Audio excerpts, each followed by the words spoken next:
Presidente, senadores y senadoras.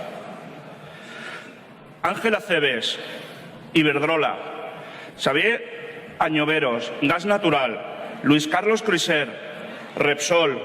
Ana Cuevas, Red Eléctrica. José Folgado, Red Eléctrica. Cristina Garmendia, Gas Natural. Ignacio Grangel, Red Eléctrica. Antonio Hernández Mancha, Enagas. Santiago Lanzuela, Red Eléctrica. David Madí, Endesa. Joan Majó, Endesa. Manuel Marín, Iberdrola. Braulio Medel, Iberdrola. Marcelino Oreja, Enagas. Heribert Padrol, Gas Natural. Ana Palacio, Enagas. Ramón Pérez. No, yo voy a continuar, ya pueden ustedes hacer bromitas. Ana Palacio, Enagas. Ramón Pérez, Enagas. Miquel Roca, Endesa. Francisco Ruiz, Red Eléctrica. Paloma Sendín, Red Eléctrica.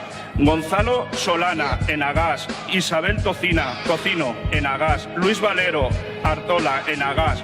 José María Aznar y Felipe González, Endesa y Gas Natural. Un régimen donde el que vale acaba en el Consejo de Administración y quien no vale acaba en el Grupo Mixto.